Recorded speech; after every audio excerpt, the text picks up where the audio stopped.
Hello. Hello. Good evening, everyone. How is everyone feeling? Hope you've had a wonderful dinner already. Full. Now listen to Douglas Lim and friends. Welcome to 2021 Metal Bull Year, a super bull run brought to you by Alliance Privilege and Affin Huang Asset Management. My name is Douglas Lim. I shall be your MC, your host, your moderator for tonight's event. It's going to be entertaining. It's going to be informative. I think we're going to learn a lot, and hopefully we'll have fun while doing so. The thing is this, right? So the key point is this: 2020 has actually been a fruitful year for many investors. I mean, many asset classes have rebounded strongly from their respective March 2020 lows and delivered fairly impressive returns due to three main things. Number one, the continued supportive macroeconomic policies. Number two, the ongoing COVID-19 vaccine rollout. And number three, a change of leadership in the United States. So I'm sure investors will be keen to find out whether current market up cycles will continue into 2021. Now, I know some of you watching are going, wow, Douglas, you sure or not? I don't know. Actually, I have no idea what I just said. I read what they prepared for me. But don't worry, don't panic. Don't panic. We have people here who know what they're talking about. As I said, I'm just your host, your MC, your moderator. We have two fairly known people. I mean, and the things, they're experts. They know what they're talking about, right? We've got Datuk Teng Chi Wai as well as Datuk Joey Yap, who will provide their professional insights on ways to maximize investment returns for the year of the Metal Bull. So what you can do is, apart from listening, you can also type in your questions. Yep, there's a chat box there. You can type in your questions. What happens is we'll then select those questions and then we will attempt to answer them later during the Q&A session. So, who do we have? As I said, first we have Dato Teng Chi Wai, who requested that I just call him Teng. So humble. That one. Just call me Teng. So Teng is the founder of Affin Huang Asset Management Berhad.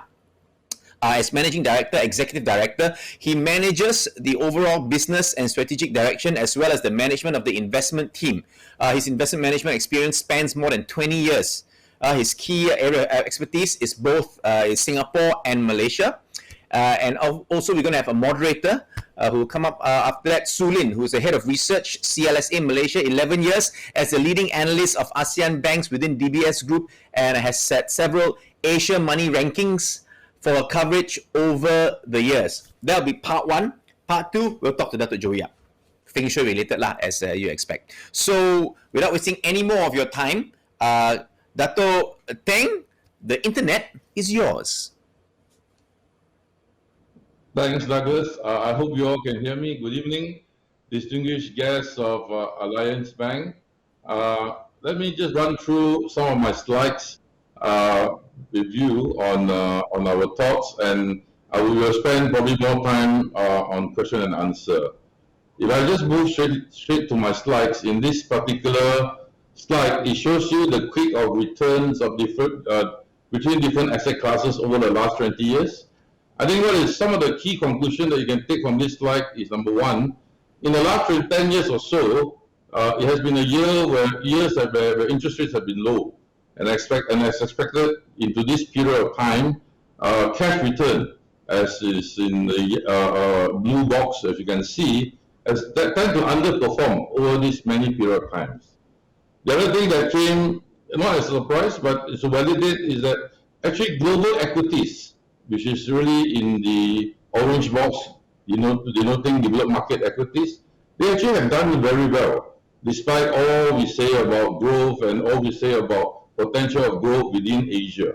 What we have found out is that global equities generally have been one great asset class that have performed well, and even into this year, I think global equities continue to take the lead.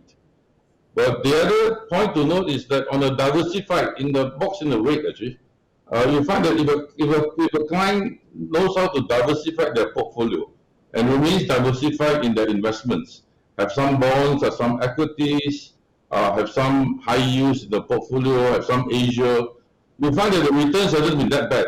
It's not always the top, neither is it always the bottom, but it actually stayed within the middle range of different asset classes performance. And I think that's a message I wanted to bring to you. Yes, this year is a year of metal bull, or some people call it golden bull. I think the reality is that when we look at 2021, we have come on the backdrop of a very good performance in 2020, especially the especially equity markets. So let's be mindful, or we can feel very upbeat about 2021, which I am. I think if you ask me between different asset classes, equity seems to be the one that's been preferred by investors generally, by fund managers generally, even by strategists. If you read reports that came in late last year, most suggest just stay into equities because that's what will deliver you good returns this year. However, just bear in mind the easy money have all been made. As we move into 2021, do expect a little bit more volatility because companies must continue to deliver good returns to sustain the momentum. And if you stay diversified, that's what this chart particularly tells you, that you will get your return, but it's less volatile from that perspective. The last point I want to make on this slide is that you cannot predict what will be the best performing every year. It rotates, right? So you will have a bit of everything. You'll find that you will be able to weather the storm relatively better. COVID-19 vaccine-driven economic recovery. I think it's clear that when we were looking at the markets and the economy late last year, it was clear that after the lockdown that we've seen from the month of April all the way to June, things were recovering very well. Data were all validating that economic recovery is in place. However, as we move into 2021, especially at the beginning of the year, we know that there are sporadic lockdowns across the world. And definitely, if we are looking at data in January, it suggests that there is a slowdown globally. So there's something for us to bear in mind. However, we've been trying to navigate these markets that seem to have on and off shutdowns and reopening and shutdowns again. And what I can say is that every time we were thinking that, look, the economy is shutting down, market should come down because data should be weak. However, as I look, we're managing money in the month of October, and we said, let's raise some money. It always catches on the wrong side because the markets keep going up because of one thing.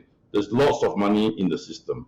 And a lot of this money are just keep searching for home, and they keep powering the capital markets upwards. The other point is that the vaccine that has now been implemented in US, Europe, UK, and very soon in Malaysia, markets remain very buoyant and take the view that the vaccines will eventually have its effect on the economy. That by the end of this year, the light at the end of the tunnel with regards to this particular pandemic may look like it may be under control. That's still an expectation of the marketplace, and we will see whether it will be validated through this year. I was asked a question: what if the vaccine doesn't work? I guess if the vaccine doesn't work, then I think the markets will have a long way to come down because it has other implications. Because the governments of the world has spent, or as the central banks of the world has pumped the economy so significantly over the last 1 year, and together with the fiscal spending by the governments, definitely it has a huge implication for the world should the vaccine doesn't work. However, I think chances of it not working is going to be low. I think there's a very good chance, given the data that we are seeing, that the vaccines may work, and once we reach herd immunity, definitely the COVID-19 pandemic will come under better control.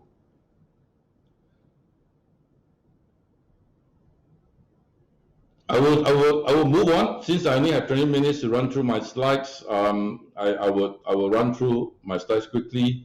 As far as coordinated balance sheet and is concerned, I think the central banks will be very slow to respond in terms of wanting to tighten the liquidity environment. My sense is that it's probably in 2022 when the market start to discuss whether the excess liquidity that has been created to propel the economy will be reduced. I don't think it's something that we would that we were discussing even for the early part of 2021. That's my sense. I think they were all on the conservative side, the central banks of the world. They probably don't mind even seeing inflation rising before they take any preemptive action. So that's my guess of how the global liquidity will pan out. I think one question that's been constantly asked: what will happen with all this liquidity? Will it someday the central banks have to tighten and reduce the leverage in the system? I think the day will come, but my sense is that it's probably not in a foreseeable future. Remember in 2009 when we had the global financial crisis, and the central banks were the first time we created zero interest rate environment. Monetary stimulus was the action that was taken, and in 2015, I believe, they were trying to rein on this excess liquidity. And what we could see is that each time when the central bank starts to rein on the liquidity, the economy starts to weaken. And I think it's something that's troubling. However, I think at the moment, the market is not focused on that particular point. The market take the view is that the central banks will remain very much to keep the system flush with liquidity. The other takeaway from this particular slide is really about low interest rate environment that all of us have to get used to. I think in the last 10 years in Malaysia, we were very fortunate. Malaysian Central Bank has a little bit more cautious in reducing rates to where and kept rates stubbornly at about 3.5–4% level.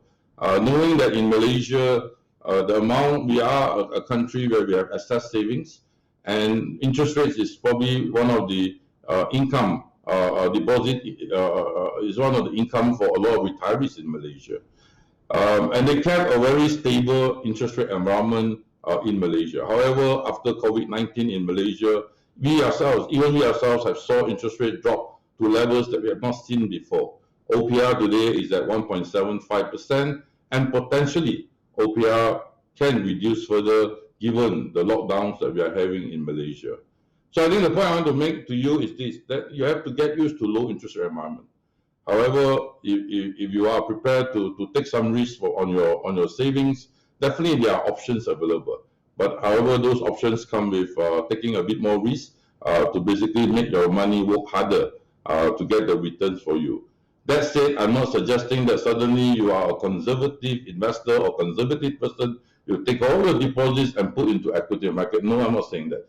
There are numerous different asset classes, some of which may not carry that type of high volatility, but they can produce a return, a relatively stable return compared to the deposit rates that you have.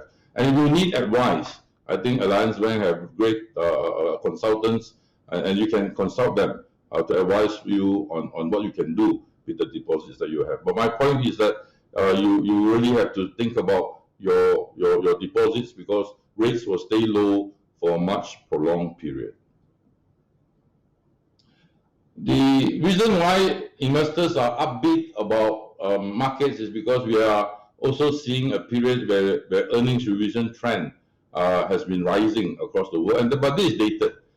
This is dated up to end of last year in the fourth quarter numbers that we are seeing today. And even in the reporting seasons that we are seeing reasonable results coming out, especially in US and especially in the tech sector at the moment.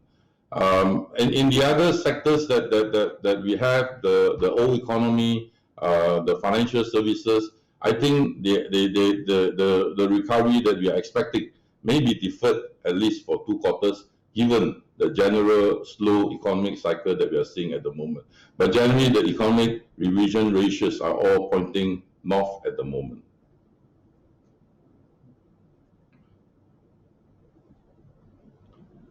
One of the focus of the markets is actually on Asia, and I've been asked constantly, should investors redirect their investments into Asia? And I think the key driver, one of the key drivers of putting money into Asia has been because US dollar has been weakening for the whole of last year, and there is a strong correlation between dollar weakening and money shift into Asia, partly because a lot of the investors that are investing from other parts of the world they are measured in US dollar, and whenever US dollar weaken, Asian as a currency bloc strengthen. And that's an easy proposition for some of these asset allocators to then redivert their investments into Asia. And within Asia, I think we have always shown relatively a much stronger economic cycle, especially from a GDP perspective. However, it has not been validated over the last 10 years with the similar markets return compared to that of the US. That's a dichotomy. There is a difference that we are seeing. And especially from China. Actually, what I've observed in the last 20 years is that while China have consistently put forward the argument that the economic cycle there is much stronger. However, if you have invested in China, you will realize that the returns from China, from investing in China, has not been that promising over this period of time. So that's something for you to mull and think about. I would say that at the moment, Asia seems to be the attraction of the global investors. However, I would advise you, really, when you look at markets, try to diversify even within different regions, not just about Asia, but sometimes putting some of your investments in other parts of the world, especially in the developed markets. The other talking point in among investors this year is about dollar weakening, and again, if you look at this particular slide, I would say that dollar weakening is not a new phenomenon. It has been happening since March last year, and I would say it has taken its course in a big way. Dollar may weaken further given that the excess liquidity that US is creating. They are talking about another 1.9 trillion of fiscal stimulus in US. That definitely putting pressure on dollar. However, if you look at this particular slide, dollar will have their periods of weakening. They would have their periods of strength. And I reckon that if the US economy starts to rebound sometime in 2021, 2022, if the interest rates in US started to show, especially the long end of the interest rates, started to show a little bit more strength, and I think the periods of dollar weakening may be easing. So I think in the first half of this year, I think dollar may continue to show strength or weakness, but my sense is that we are in a very advanced stage of dollar weakening. And that's my observation. So when I look at investments, I don't just look at 3 months, 6 months. I look beyond that into 2022 and see how things will pan out.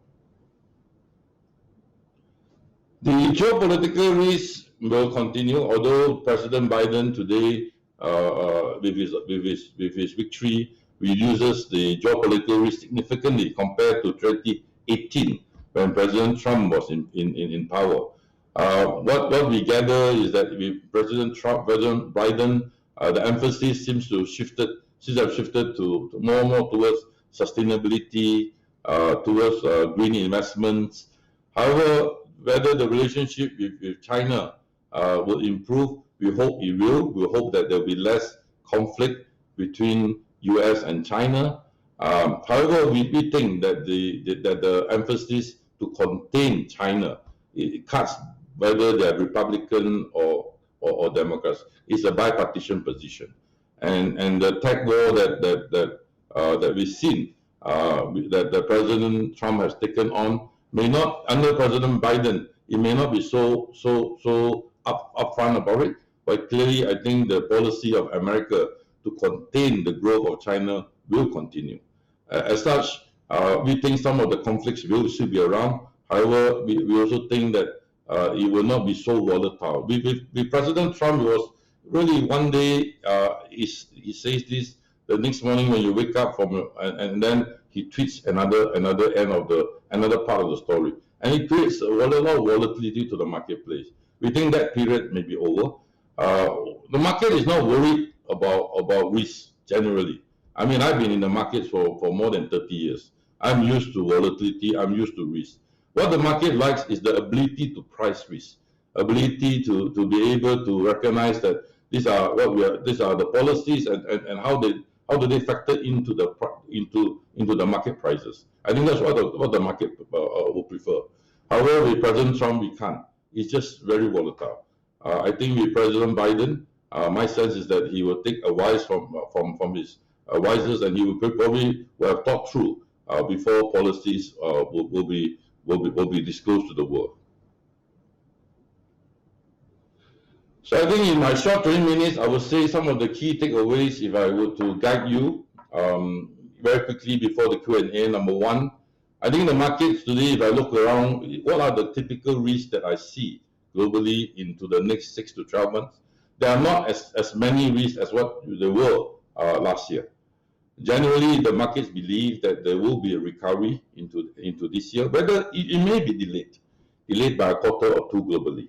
However, the belief is that with the vaccine that's been implemented, there should be less cases down the road, and slowly the economies will open up.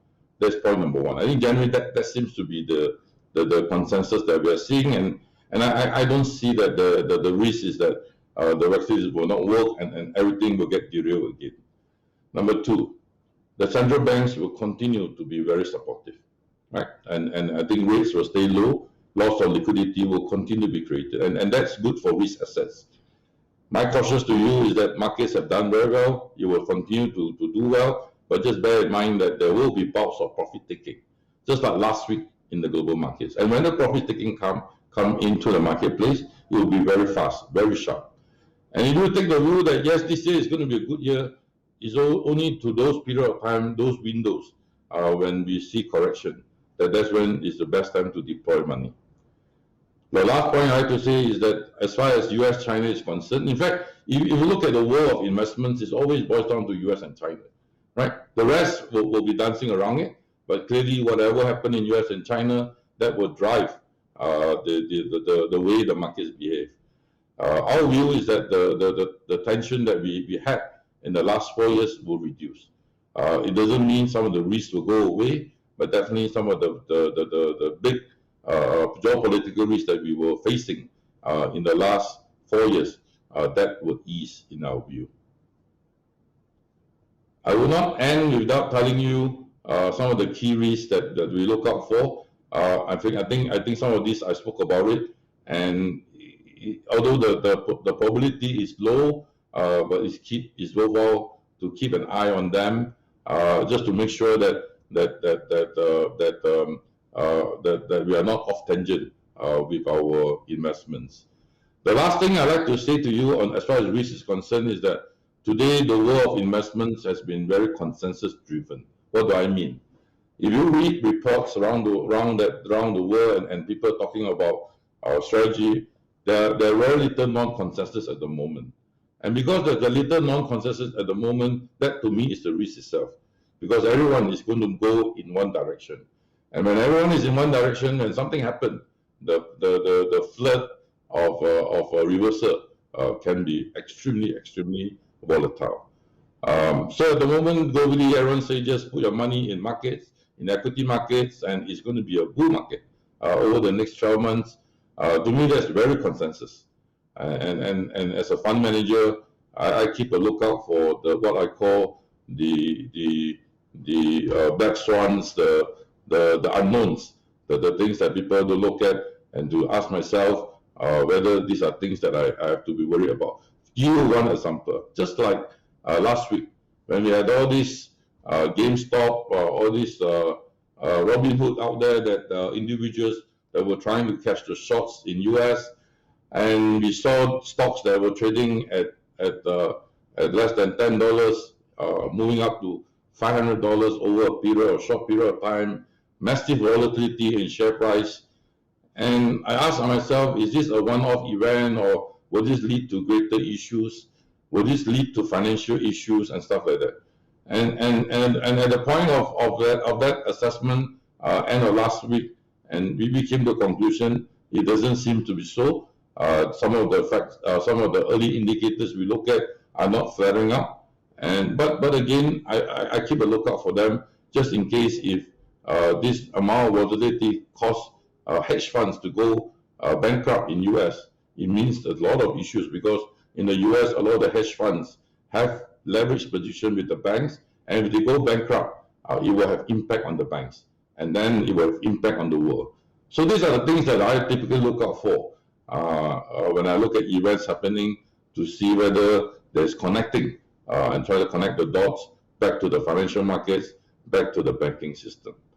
I think that's my last slide to highlight to you the risks of the marketplace, and I will now pass you to our moderator for me to take any questions that you may have. Thank you very much for listening to me.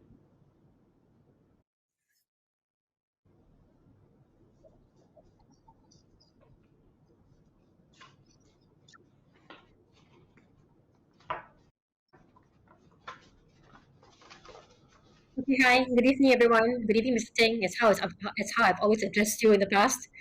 Pleasure to have you in this session. All Yeah. you need, right? So COVID gave us the world a new norm, and I guess Alliance is now giving me a new norm that I can now ask you instead of you asking me in my normal course of work. So table turn for a change, and a big privilege indeed for a sell-side analyst. So let's get started, all right? So you mentioned just now about black swans. So we saw 2 black swans last year in Malaysia, COVID plus change in government. But let's look at the global side of things first. So with the global turmoil and with the pandemic and the local front of political dramas, and what do you actually see? What if the market preemptively looked at a little bit more positive on the side of performance? What if central banks and the government cannot perform, and what if what if the vaccine rollout is actually disappointing? What do you think would be the impact to the whole market globally? I think if the COVID doesn't work, correct? I mean, if the vaccine doesn't work, my sense is that the markets will be in the tailspin, right? I think it will stand the market down significantly. I think the understanding that we had, if you look at the efficacy of some of the vaccines that have been implemented in US and UK, the data is still early. I don't think we have early data yet. However, the test results have shown the efficacies are quite high, except those from China, right? The problem with China is this: every time when China implements something, they don't release the data for the world to understand where it comes from. However, in America, the data is a lot more transparent. So the numbers are good at the moment. Of course, there are concerns that with the variant that we are seeing in UK, in South Africa, whether the vaccines will work. I think I heard yesterday that the Pfizer is talking about rejigging their vaccine, and they're confident in about 3 to 4 months' time, as the new vaccines gets implemented, it will address some of the variants, like COVID-19 virus that we have. So generally, I'm upbeat. I believe that among all the vaccines, most of them will work. And with the vaccines, what you need to do really is about continue the SOPs that we have. Be more vigilant to wear your mask when you go out. Try to keep your distance. And I think everyone is disciplined globally. And with the vaccines, it will put things under control. So to answer your question, I'm not worried about central banks tightening early. I think the probability of that is going to be very low. What I think is a risk that you highlighted correctly. What if the vaccine don't work? And I think if it doesn't work, then I think you have to buy protection on your investments. Protection comes in the form of shorting the market and buying puts on the futures. That's what we do actually as a fund manager. You know, in the month of March, April, when I saw the lockdowns of the market, of the economy globally, we were busy shorting the markets. Not Malaysian market. I can't say I short Malaysian market, otherwise I get into trouble. We were shorting the global market to protect the portfolios. And true enough, when the markets were down badly in the month of April, our portfolios were down single digit because of the shorts that we put into the marketplace. So there are things that you can do, and there are things that we will do for our portfolios when we think that things are just not working out. But at the moment, that's not the central case. The base case that we are taking is that the vaccine will work, life will normalize, and the light at the end of the tunnel is getting brighter today than last year. But of course, now I'm sitting in Malaysia, it's slightly different. Our cases are still very high, and we definitely feel very downbeat. However, if you look globally, even in US and UK, actually, you look at the recent cases in US and UK, actually have come down a lot, right, from the peak that we've seen late last year. So things are improving. Just like we are sitting in Malaysia, we don't feel it at the moment. Would you take the vaccine? Well, I think the answer is yes. You know why? Because I like to travel, actually. I enjoy Right. traveling. And I think for us, the new norm is this. If you don't take the vaccine, you can't travel. No one will accept you. Not the plane won't even accept you to take the flight. So you need to take the vaccine if you like to travel. And for me, I'm dying to travel, right? So I will take. The question is, which vaccine will you take? Will you take those from the West or the Chinese vaccine? I will take my risk with the Chinese vaccine. Oh wow, okay.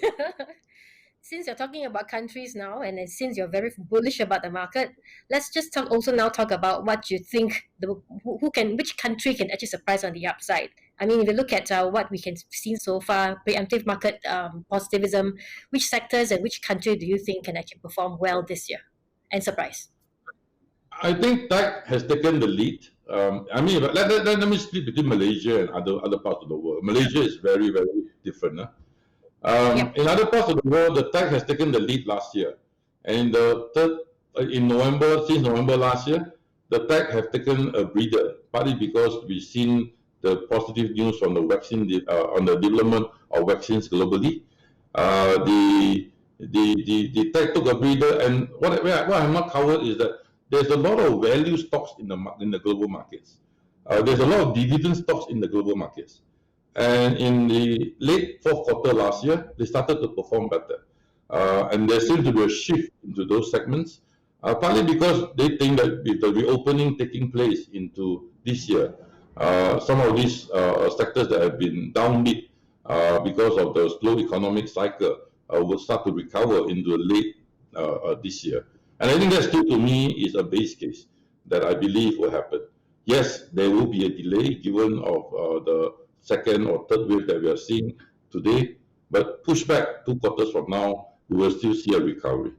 So the focus is that either you take on the tech, which is really a growth segment, or you can have a balance of some of that and shift some into the value place, the recovery place.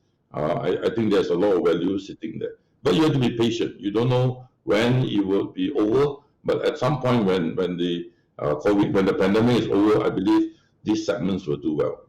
In Malaysia, it's a very different story altogether, right?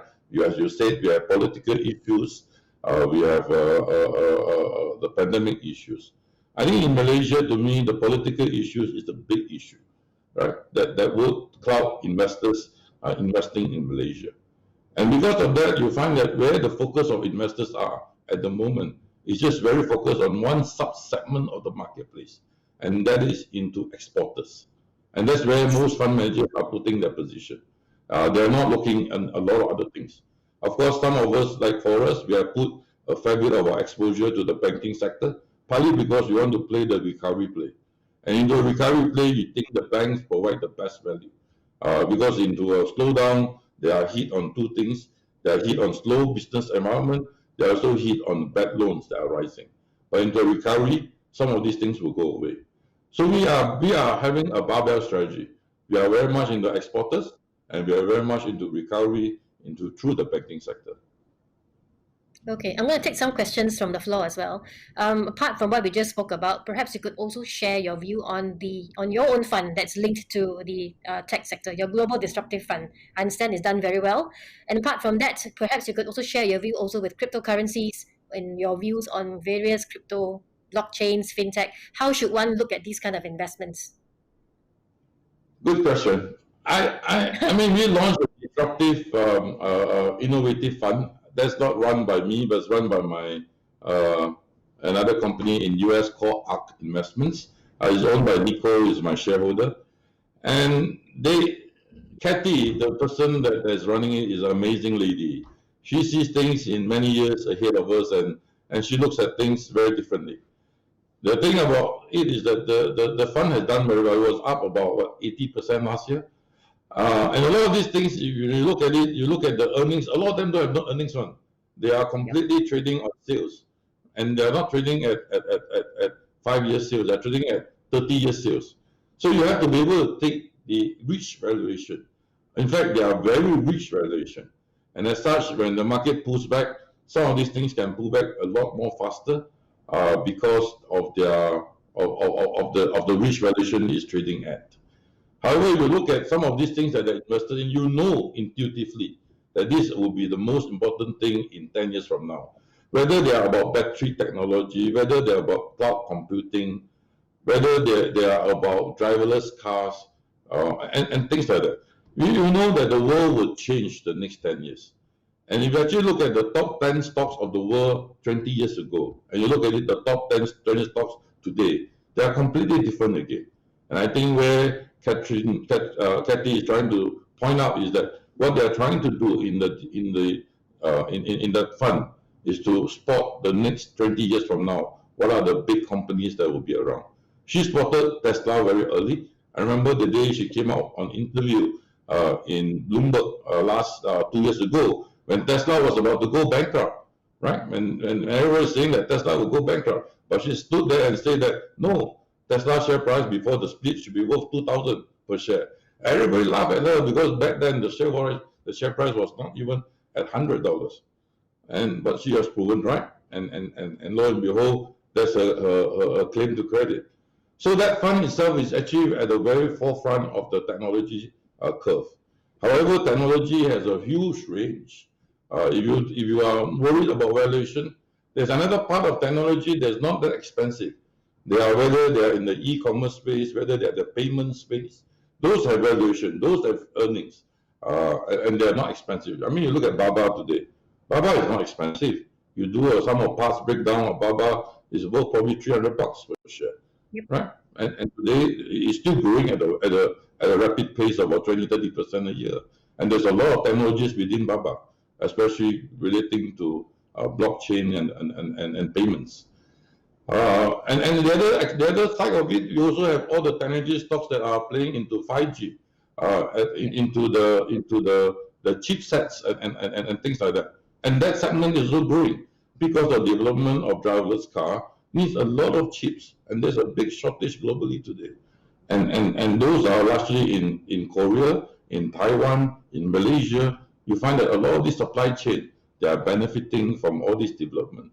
So when you look at technology, it's actually very wide, and you can pick and choose the space that you want to be exposed to.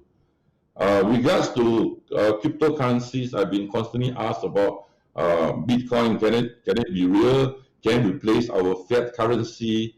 Can it replace gold?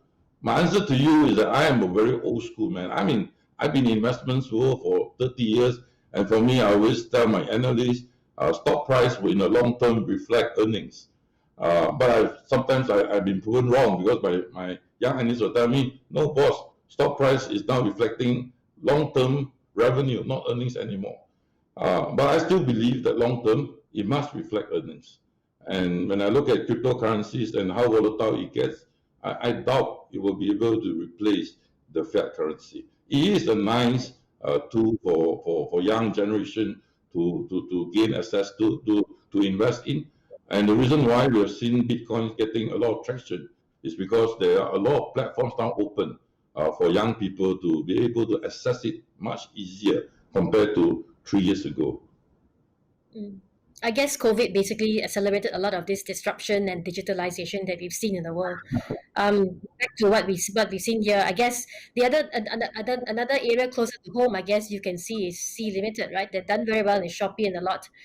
What else? I suppose. Well, there's a lot of questions that I can see from the chat box saying that what stocks would you recommend to buy? So maybe you can just share your wisdom for that. You can answer it. I normally don't want to talk so much about stock per se because I have to qualify, right? Sometimes we get it wrong. Sometimes we hope we get it more right than wrong. That's what we do in our living. I mean, for a living. And when we get it wrong, we can cut our losses very fast. And by the time I cut my loss, I can't be telling you because you will not be able to communicate with me. But if you really want a stock that I think will do well over time, you have to be patient, right? I think you can buy Baba. Baba to me is very cheap, right? At 260 per share, it's not expensive. If you look at valuations of all the tech stocks in the world, you find that Baba is very cheap. However, Baba is going through a period where they have to adjust to changes in regulation, and that will continue. I think it reminds me of Tencent. You remember today Tencent is trading at what, 700 plus, and there was a period of time Tencent was struggling. That was about 2-3 years ago at below 400. It was trading below 300. It was trading at 440 until the government decided gaming is not good for young children, and the government then decided in China that they should regulate it and force them to put hours so that limit the hours of where young children can play games. And because of that, there was a year they can't implement new games in China. Stock price came out from 450, 440, went all the way to 300, traded at 320, 330 for the longest time. Today it has doubled up again. And that reminds me of the story of Baba. Baba will go through a period of consolidation. And after this consolidation, when the pressure is over, when they have implemented the changes to meet the regulation, I think the share price will start rising again. Great advice. We hope everybody will heard clearly. All right. Now let's look a bit on the US side and trade. So now with Trump out of the picture and now Biden in, a couple of angles to basically we can think of. What do you think are Biden's move towards global trade agreements and that particular impact to market, particularly if we were to look at CPTPP, something that's still up in the air? I won't comment specifically to CPTPP. I think generally the observation that we made is that I think global trade, the globalization will be back again. I think the disruption that Trump has implemented is not good for global growth. No country is an island by itself. I think the world has gone on to be so connected in the last 30 years or so. It's very difficult for us to unwind it. Of course, with globalization comes its side effects, right? The divide between the rich and the poor and all these other things that come with it. However, the world has benefited immensely from globalization. And I think President Biden will revisit it and will have more friends than enemies compared to President Trump. And I think, however, it doesn't mean that he will go soft on China. It means that he will probably make friends with Europe. He will probably reach out to other parts of the world, to Asia as a whole. And the policy of containment in China will continue. However, the tension will not be as significant as what we've seen the last 4 years. Right. Okay, closer back to home, right? Looking at what we've seen so far, I mean, Malaysia, as you know, is not a very loved country because of the politics and all the other things that we've heard about. But you and I both know probably the reasons why, and we probably need another session on this. But in any case, if you look at the Bursa's participation in the market, retailers are everywhere now, on and on in the market, probably distorting some of the fundamentals. And also, what do you think about the phenomenon of GameStop as what you've seen in the past few weeks? Perhaps just share your view and how would things like this actually disrupt your decisions in investments, particularly in your fund performance? How do your fund managers actually react to incidents like this? I think to me, whether the issue or the experience of GameStop in US, can it be brought over to other parts of the world, especially Malaysia?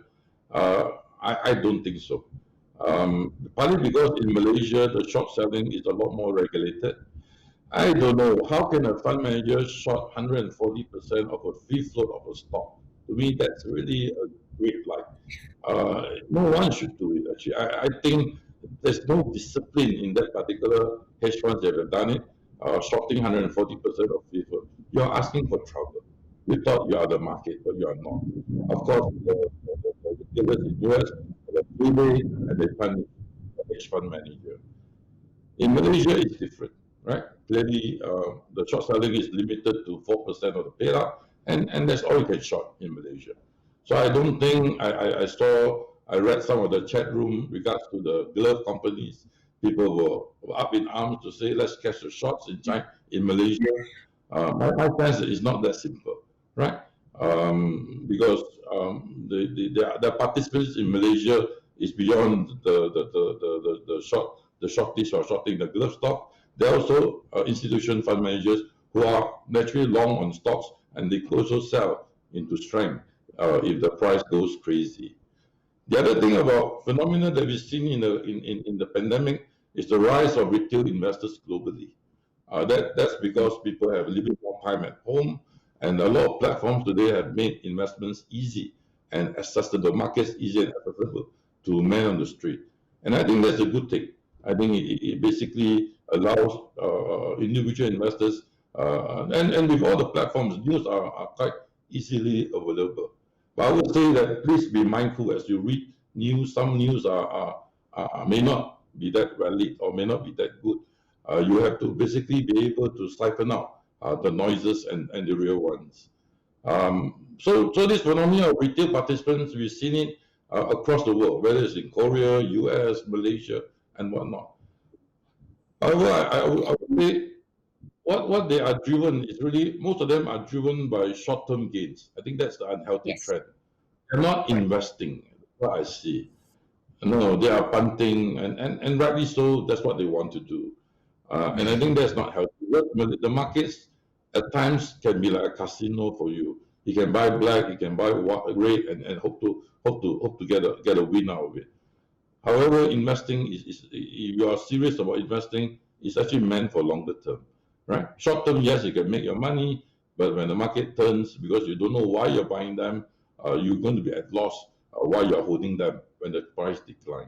So my advice to you is that really you have a choice, and I would love that. I will tell you, please try it out. Please go and invest on your own and try out the markets. You get the experience out of it, but be mindful that a lot of these things that have gone up, some of them may not have the fundamental reason. Some of them have been speculated for whatever reasons they are there. You just have to be mindful of it. I mean, I was told that at the height of the glove stocks, even you go to the markets, the fishermen will have their screen on to look at the glove stock prices. It reminds me of 1993 that you have not seen for a long time, right? But all of us who have been long in the market knew what happened in 1998.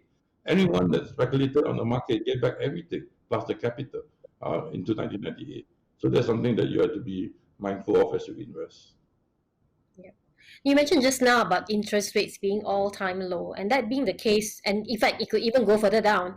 And that being the case, what, in your view, would you advise your clients on asset allocations, and what kind of funds would you actually recommend? It all depends on your risk appetite, really. So, if the client tells me I have not invested in my entire life, I've always been a depositor, and that's what I'm comfortable with. Then I will tell them that, look, you can buy some bonds, bond funds if you want to. But generally, bond funds are not as volatile. The volatility is about 2% or so, and it gives you a return of 3-4% if that's what you want, right? It will be able to produce you that type of return. However, if you say, hey, I may want a bit more, then you just increase your equity exposure as a percentage of that. So you just tailor it. If you like a return of 5-6%, then you add another 10, 20, 30% of equity exposure. You should be able to get those type of return over time. So it all depends what you like to have. But if you are one that say that I can take 100% equity risk, then obviously you're comfortable and you should then expect a return of 8 to 10% per annum. So it all depends on the risk spectrum that you're comfortable with. Point number 2: if you invest and you cannot sleep at night, then my recommendation to you is don't invest. Stay in deposits and manage and manage accordingly.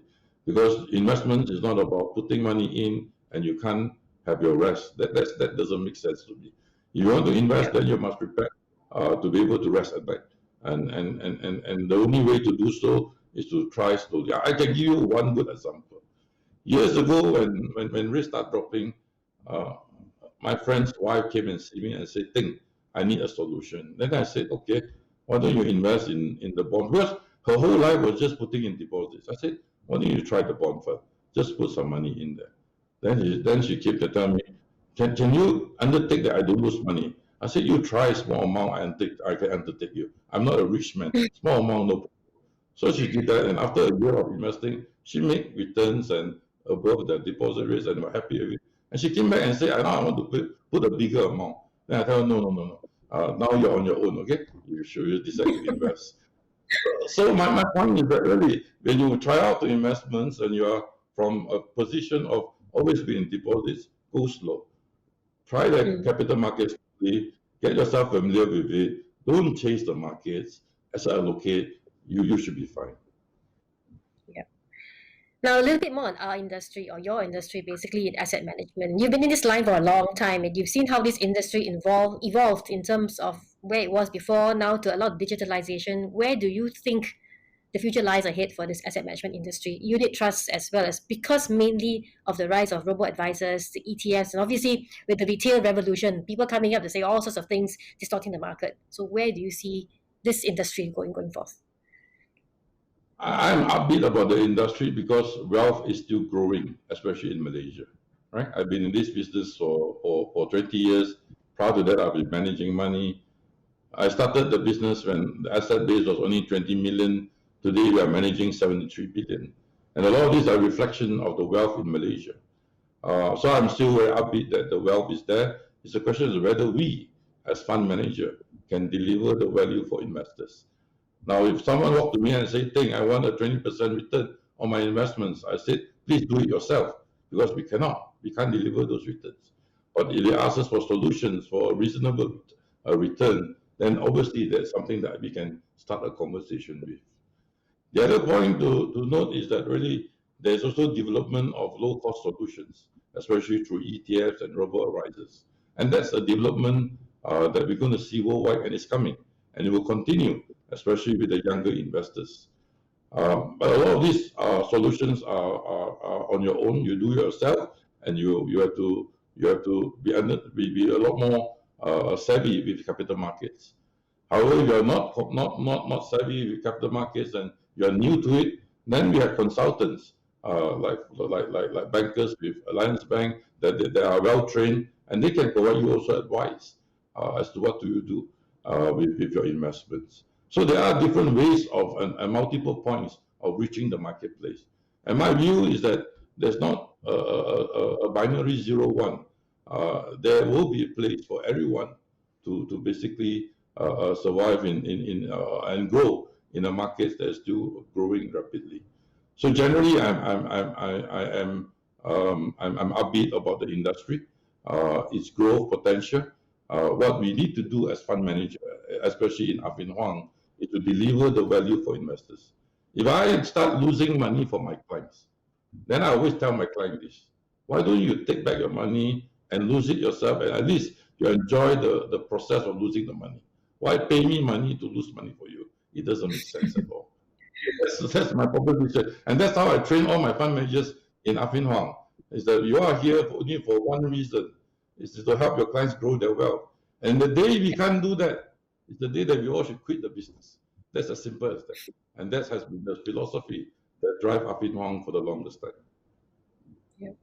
Going back a bit to China, given what's been happening also, what if China decides to run their own currencies? How do you think that would affect the likes of US, Asia, and even us in Malaysia, even though we're small? I think, the question is that will renminbi one day become the reserve currencies of the world? The world is on the lookout for an alternative currency to US. I think the naughty thing, I won't say naughty, I may be scolded for saying that. But sometimes I feel the world is trapped by the Americans, right? Sometimes they're using the currencies, the US dollar, so significantly to threaten other parts of the world. And that's not healthy. They place the onus on other parts of the world to be the policeman for them, to do things for them, and just because we have US dollar transaction within us. And I feel sometimes that's not fair, actually. However, whatever said globally, I think there is there's a reach out for an alternative to US dollar as a reserve currency. At the moment, even the next 10 years, I don't see it. I think dollar remains a dominant currency for the world.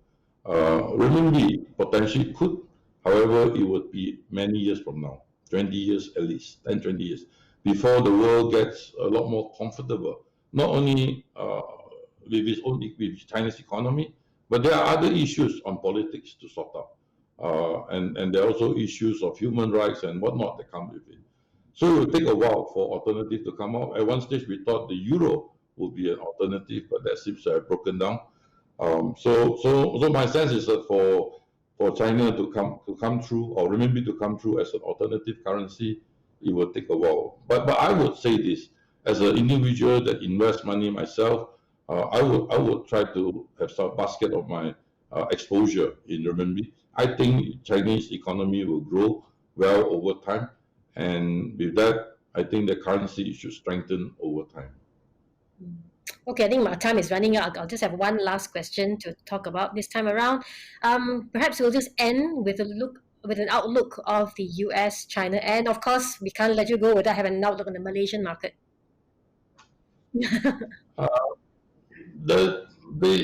I think Chinese market was actually showing lots of potential and growth. They have been consolidating, and they handled the COVID-19 very well, and they will probably be the first economy off the block as we've seen it. However, of late, what we have seen in China is a tightening of liquidity, and that's something that I worry. Because if you actually look at the track record or the correlation between the Chinese market performance and liquidity by the central bank, it is very correlated. So since the beginning of this year, for whatever reason, the Chinese regulators the policymakers decided to tighten the liquidity. And that to me is one worry sign to keep a watchful eyes on. Barring that, I think the numbers in China is turning up very strong. And that's why there is a lot of push money flow going into China as one segment. Taiwan and Korea is looking interesting from a technology standpoint because of what I spoke about 5G and the usage of and the shortage of chips around the world. Taiwan and Korea, they are the space where we are seeing a lot of business, a lot of activities, and a lot of guidance from companies operating in China and in Taiwan and Korea, telling us that there is a shortage and demand exceeds supply at the moment in that particular space.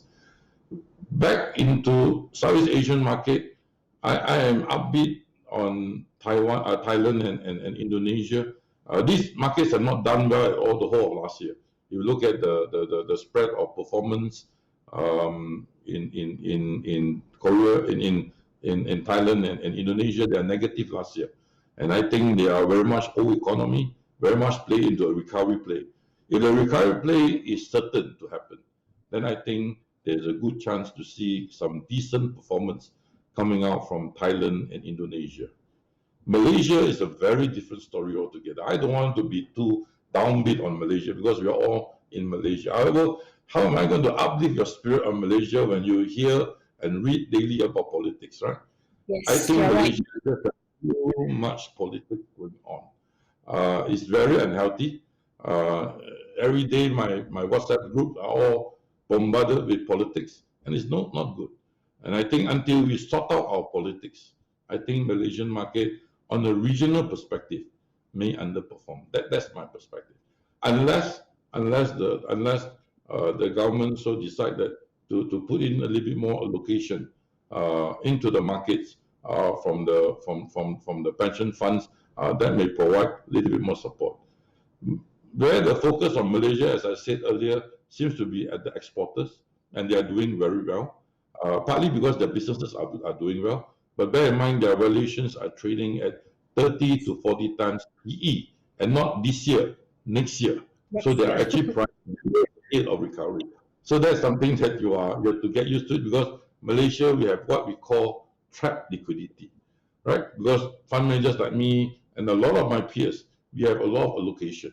And where do we deploy the money? We end up searching for the same thing. And all of us are hiding in the same area, and that area seems to be focused on exporters because they are not affected by local politics, and they are more focused on what's happening globally. So that's a bit about Malaysia. But if you really want to play recovery in Malaysia, then the bank seems to be a natural place to take some position. Yeah, I think you would know where I stand because I used to be a banks analyst as well. All right, I think our time is up. So thank you very much, Mr. Teng, for your time. It's been really an honor to be able to have this session with you. Thank you very much. Thank you, Sulin. Thank you very much. Thank Thank you. you.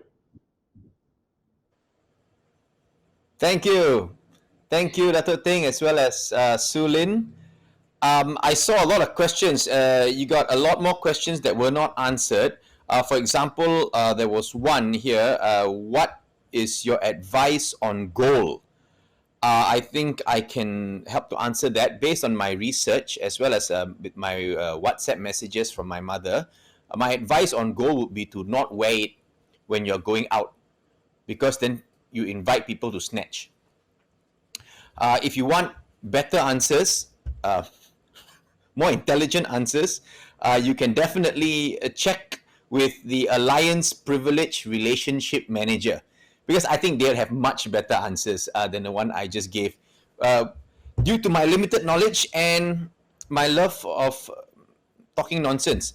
So, now we've got the first part done. I hope you guys have learned a lot of stuff. You guys are enlightened.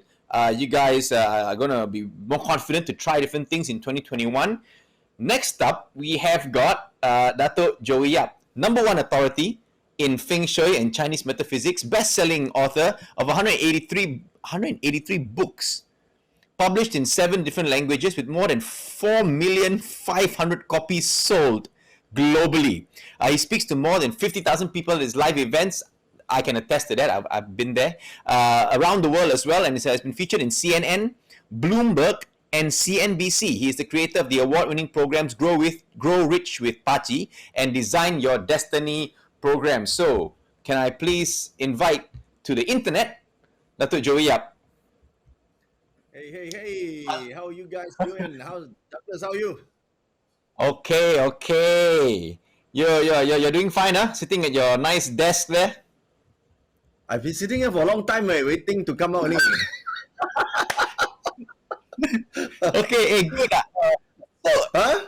before I start proper, 183 books. I'm in entertainment industry, so I know actors who don't even know 183 words. You've written 183. Okay, I got nothing to do. So I write some books lah. That's what you do when you have nothing to do. Okay. So before we go, because I'm sure a lot of people have a lot of questions, I think let's start with something very, very general. So, what would be your broad overview about 2021 in terms of Feng Shui?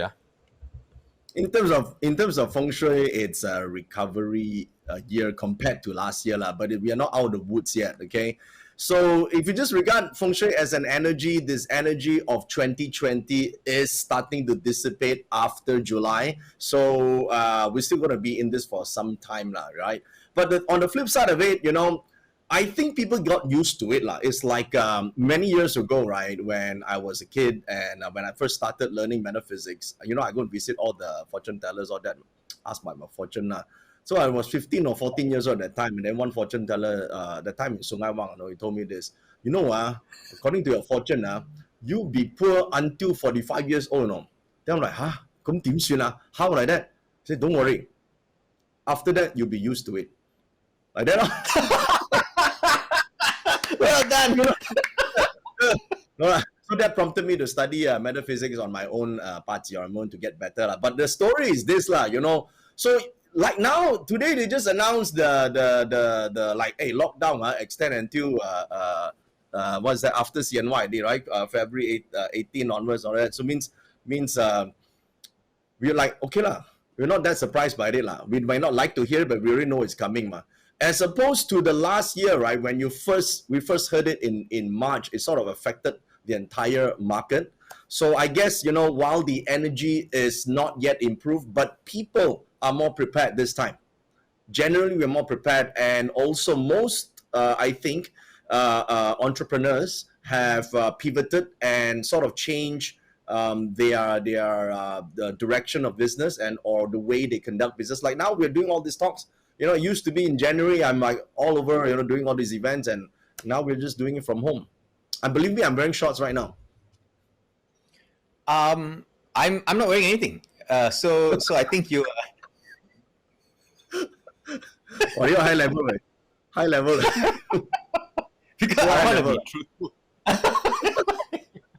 What is that high level? I try to copy that next time. No, okay, no, but I think it was true because I think last year, definitely the a lot of us were caught unawares. I know I had a lot of stuff planned up, and then it just disappeared all of a sudden. So then, because of that, we all started to prepare, for the new norm. And now, if we switch back to the old normal, for example, I think what we have done will still. Then confirm bad luck already. You prepare everything for this year, you know. Suddenly go back to normal and then 惨咯, then how like that? Ayo. You got no events booked. I also got no event booked already. Or we book live stream. So we cannot switch back, but continue. Yeah. Okay. So I just want to ask everyone who's watching right now, because I can't really see you guys and what you guys are doing. So how you guys are feeling today? Are you ready for the year of the ox? If you are ready, you go and type in your chat and a question box here. Type a 1 if you guys are ready for 2021. And of course, what would you want to achieve in 2021? Is it wealth that's most important, or health, or stability? If you can just write this down, then I will try and tailor today's talk just for you guys. Go ahead and type into your comment section so I could see that coming. Okay. Yeah, and that is also actually extremely important, as I've listened to a few sessions that Dr. Joey, you have done. A lot of people ask very broad questions that they don't actually tell you what they want to achieve. It's like they ask question like just now, like here that one, what industry do well, or that as if you go and change industry, man. I tell you now what this industry good, right? Let's say AI is good lah. You expect the fellow going to give up his job now and say, okay, I'm going to join this AI company tomorrow. Won't happen one lah. So what people want to know is basically kepo a bit. Just find out for one, and then after nothing happen one. Yeah. So that I think it's if they're a bit more serious, there are certain things they could do as a preparation for the year instead of just industry-wide. I think industry-wide, a lot of financial, I think gurus or analysts have done a pretty good job about next year. They are rather optimistic. What I would do, it's the preparation in terms of what we should do if we are going to make sure that we can the year of the metal ox or metal bull, it's going to be good for us. Okay, so I have a few suggestions if you want to hear this out. First, we divide the people. For preparation, is it you're doing? Yeah, I think preparation for the year, right? Yeah. Okay. So if you guys would like, I would do. Now I first need to make sure you guys who are listening understand what roles you guys are playing first. Okay. So because obviously different roles, different types of people would do different things. Okay. Let's start with the people who are very conservative or had a really rough year in 2020. Okay, if they have a really rough year in 2020. So if these are the type of people you had a really bad like the rat just ran up your body and you don't know where it is, it's really tough. So what you're supposed to do, the first thing you want to do is not really talk about whether gold price is going to go up and all that, as if you can really do it. First you must take care you won't die first this year, correct or not? Right? So I would suggest, because it's until July, you at least have 6 months of cash reserves. Okay? Before we talk about growing our money, first we must be safe first. The right? Still alive, right? So that's first what you need. Okay? The second thing you want to do is to expand your network while just the transition of the year. By the way, this is, guys, if all of you are listening right now, this is officially the second day of the ox year. This is the second day. It started last night at 10:58. So really, any babies born from yesterday night until like Chinese New Year, it's already ox. Yeah, just in case you don't know. So if you had a pretty setback last year, what you need to do is, while this is still okay, this couple of months, you want to make sure you build the network to have the right contacts, and it's like that. Before you always want to look for a job before you lose a job.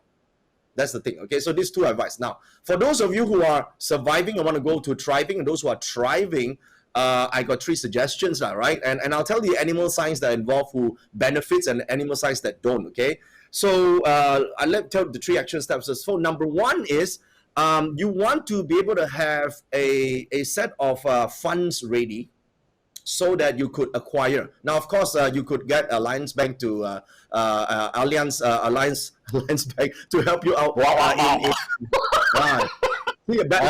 Okay. So you you need a good advisor. That's one, so that you could acquire cheap stuff. Okay, because they are coming. This is happening around the world right now. So you think this so-called transition to the year, there's still a repercussion going on. So they are going to have some effect. So if you have the funds and you have the right people, I suppose that this is the cheap sale going on now. And the second thing you want to do is that you need to have basically fixed asset income. Okay, so this is because now on the big picture, from now 2021 to 2024, we are going through this thing called a transition to period 9. When you transit to period 9, there would be a okay, just now that we heard about Dato Ting talking about this possible along the dollar crash changing to a cash reserve to China renminbi. My view on it is it might come earlier than expected, but not this year, but it's going that direction. The reason is because we haven't got this world conflict yet.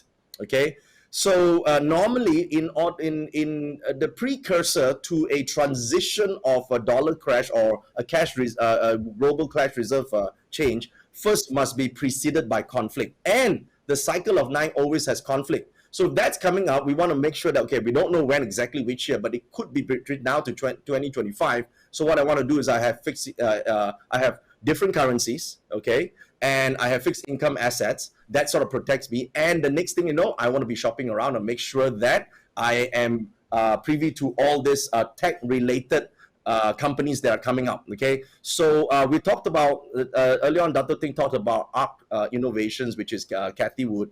Kathy Wood has a pretty good chart, a very strong upcoming. If I just look at the animal sign, Pazi lah, yeah. So I don't know whether her technique is what technique, but I know her Pazi a bit. Only the year, month, and day. Okay, so I don't know the rest. So I remember that the chart is actually going through a pretty decent, strong cycle, especially in the next 15 years or so. So maybe this is an upcoming superstar you want to take note of. Okay, now I'm not saying buy whatever she's buying, but pay attention lah, right? In life, I think if you look at the winners and try and follow something or learn their style, you probably learn a little bit more. And one of the things you don't want to do in life is you look at the poor people and see what they do, and then don't do it lah. Yeah. So if you avoid doing what the poor people are doing, that sort of prevents you from screwing up, right? Now you see what the rich fellows are doing, the great investors are doing, learn their style, their patterns on. So that's something we can take note of. Okay, so these are a couple of things that I think we could prepare and sort of move ahead. Good. I mean, this is not just very. You went very broad on 3 different categories of people who pretty much want the same thing in life. Basically, you're going like wealth, health, stability. Everybody kind of wants that one lah. And not everybody can get Not everyone can get one. Okay, like there are 5 animal signs particularly were easier to get. You know which 5? Get which one? To get the dog. These 3 things for this year. To get the easier, we'll find 2021 like more opportunities lah. Okay. Dog, rooster, monkey, tiger, dragon. Okay, I say slow lah. I say slow. Let's go because dog. We can't type this out now. Again, go. Dog, rooster, yeah, monkey, tiger, dragon. Monkey. Okay. All right. So this generally, right, they are the 5 titans for 2021. So there's one small disclaimer lah. Is if you do nothing and you're just like below average intelligence and really lazy, below average hardworking lah, then this one don't apply lah, because really it's 10 times 0 equals 0. Okay. So at least also times 1 lah. Yeah. You cannot call people 0, Dato' Joey. It's very it's very mean. No, I say at least this the disclaimer. Because sometimes you must be clear lah. Otherwise, hey, you say I good then no good, nothing happen right? Because they didn't do anything. They stayed at home waiting. So they cannot lah. Okay. So what you're saying is like these 5 animal signs, because the year seems to is looking very good for them. This is the year they're going to take action. That's what you're saying, right? They take some action at least, like make sure you do a bit of research and be a little bit more courageous than before. So these are now the animal sign. Of course, hey, you only talk 5 animal sign, then how are not like that? Okay, there's also a bit deeper. Like if you one day you look at your whole date of birth, your month of birth also got animal sign on. Okay, your day and your hour. So maybe you might be born in the month of the tiger, which is February. Like this month's your birthday, you're born in the month of tiger. Okay, so that could be good for you guys lah. Yeah. So I think in some ways, right, people want to like okay. So but how do I help myself, right? How do I make sure that I'm able to become better? Well, one of the things that I think you can become better is through education, right? Through learning lah, right? Everything can learn ma. Like if you say you want to invest, you must have the right information, ma, right? Or not? If you are you want to start a business right now in this new norm, also must have the right knowledge to do it, ma. The problem is most people assume that if I just start it and it's just going to be okay because as long as there's a market for it. There could be a market for a lot of things, but there's still people who fail. Most people fail is not because the industry wasn't right for them. It is because they basically suck at doing business. That's why it happened. Okay, so they've forgotten the most important, crucial part of the game, which is themselves. In business, there's an element of luck. I'm pretty sure there is, but there's also an element of capacity, capability, right? Vision and knowledge. So I would suggest using what we call academic abilities. So now I'm going to explain two ways to get this. One is if you have the following animal signs, I would suggest learning. If not, then I would suggest using some feng shui. Okay, for those of you guys who are listening, you probably can try this at home. First of all, you check your animal sign. If you have the smart animal signs this year, the rat, dog, and horse, all three animal signs, rat, dog, and horse, particularly in 2021, as of yesterday night. Suddenly you wake up, hey, smart already, lah. Okay, so this one now increase intelligence. So what should we do? Go and learn something, lah, right? Let's say you want to invest in tech stocks, Tesla, whatever, do research, law. Now smart already, ma. If not smart, don't do anything, lah. So then, if that actually I don't have, well, then how? Okay, the east zone, the east quadrant of your home. Okay, now everyone work from home, so you obviously could move around your house.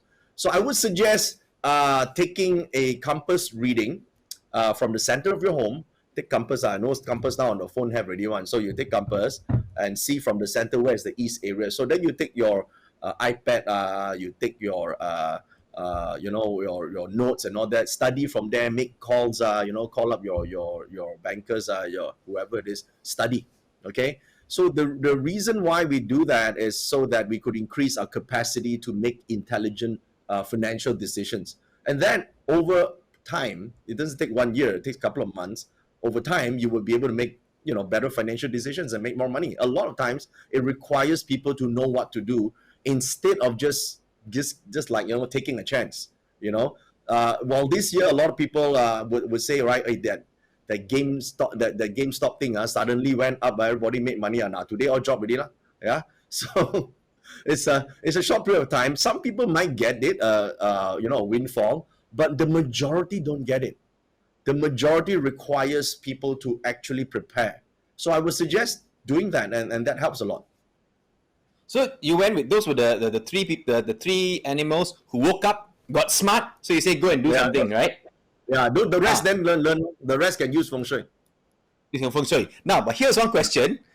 According to him, I don't know. You verify this, He says, "I'm goat, born in June 1991. Heard that goat CB kesian this year.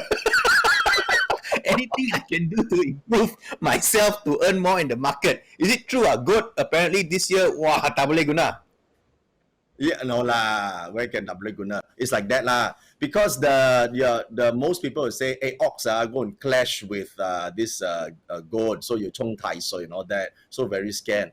No need to scare one lah. The first thing is a clash means change. Always remember that. A clash means change. So the reason why people feel it's bad, because back in old days, all the masters, all the old masters, they all scared change. Our grandparents' time also scared change. Anything different, I don't like. Right? In general, human beings are like that because when something is unknown, is different, we are a bit fearful. So this year is going to be very different for you. So normally, if you are the one initiating the change, you'll be in control. If you are the receiving end of it, being forced by circumstances, then you're obviously not going to be happy. So change in what? Just use this year to change something about your career, change your investment styles, change your maybe your academic pursuits, right? Your 1991, I think it's still time to go and study a new skill set, right? And or maybe even change your work environment or your home. Anything that you initiate change, right? Instead of changing girlfriend, change boyfriend, and then yeah, you change something more in control, like work, for example, or you sell the house. By the way, Clash is great to sell big properties. Hopefully you bought one before this, okay? Then easier to sell, yeah? A Clash means change, right? So that could be one of the benefits. So I would look at the positive aspect of it instead of just saying, I'm afraid to do something, okay? And plus, if it's a clash and you did fail, what's the big deal? And this year is not considered a very smooth year. Even you fail, so nobody notice one. Don't worry, okay? And suddenly, if a year was very good, then you fail, everybody says, wow, this one no good all. Sure, people all eyes on you, man. Like this year, right? Rabbit sign and the goat sign don't have that many great stars, right? So even if you do something and you didn't do too good, people will understand. Yeah, it's a difficult year, man.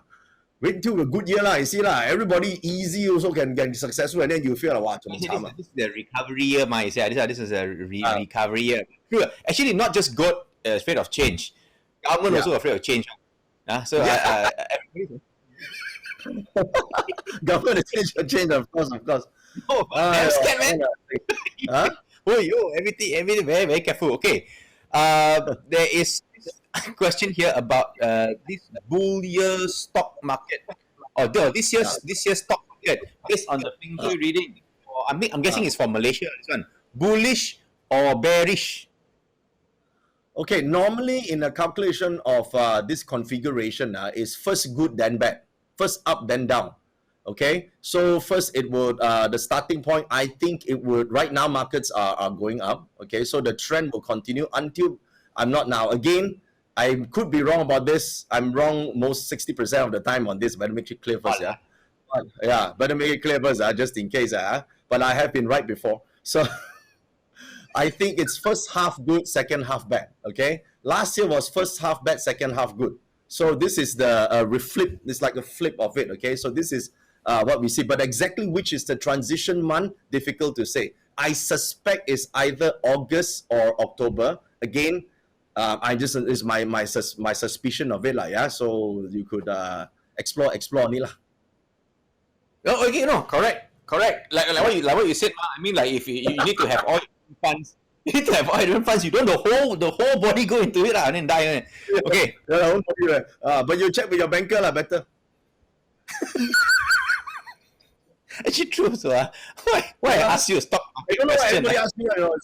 It's like I'm their fund manager. It's like, I also got my own fund manager one. So I also ask. They also ask me back. I do myself lah. This is I don't know if this is an interesting question. To me, I think it is. And again, it's open to how you want to answer it. Wait, I lost it. There. What should an accountant do in such a price competitive industry? What should an accountant do? Accountant should do accounting, ma. What else? I knew you were going to say that. Okay, see, next time when you ask question, this is basically, I purposely put a question out to give advice to those who ask questions. Accountant should do engineering, It cannot be like. Maybe you should be dentist, right? Maybe if he's a good accountant, then he must change something lah. How I know accounting, then he do mechanic lor. Yeah lor. But if accountant don't do accounting and do what lah? It's like feng shui guy don't do feng shui, should do what lah? Maybe I do comedy, right? Hey, welcome. No, seriously. I think you should. I don't know. Confirm gone case. So a lot of different what do you call that, occupational people who come and do comedy, right? There was one here which spoke about about pandemic one, What is it? See what? The same question. So do you mean this pandemic can only be resolved in July? I'm not sure how this question came up in response to what you said. I think the pandemic he's referring to COVID-19 Okay. Yes. COVID-19, it's, I believe, if my calculation is right, totally will be eliminated only in 2023. Okay. But the situation where you get some form of normalcy should, after mid-year, you should see that already, some form of normalcy. So if you're referring to pandemic in a reference to COVID-19 as the catalyst, then COVID-19 can only be eradicated around 2023. The reason I say that is because that's the transition to period 9 in our calculations, a new cycle. So we still have a couple of years to go, all right? But will the world have some form of normalcy, as in terms of at least we get to travel and do some skiing and stuff like that, right? I believe we should be able to see some form of normalcy coming in. Hopefully I answered the question. You can say that. You can say that's so normal. I believe we'll have some normalcy in July, like go skiing. You understand? No, not many people in Malaysia take that as normal one. Is it Not normal? many of them go skiing. Walao. Because normalcy is going to pasar malam. You know what I'm saying? That's not. Because now I think people cannot fly, man. My biggest issue is I don't get to travel, Yeah, I think people was just like, just let me fly to Singapore, and like, I'm just gonna go there. Why you go there? I don't know. Just fly and come back. So it's just like fly. I don't know. Yeah, no. Only very few. I think only some people flying to Indonesia soon. But I mean, that's a different. Not sure why. Nobody knows why. Actually. Okay, this one. Insurance or skiing. Again, I don't know how this relates to feng shui, but what about insurance? Should we buy, since buying insurance is a creditor proof? Yeah, you should, because insurance. Okay, hold on. Are you the one selling it, not first? Because it's good for the one selling it. That's the insurance business as a whole in 2021 is one of the top 10s. Oh, really? I think. Okay. I think. So one of the 10 industries that you should watch out for. Mm-hmm. Yeah. So yes, possible. But if you're the one buying it, it's different. Then you want to check your chart.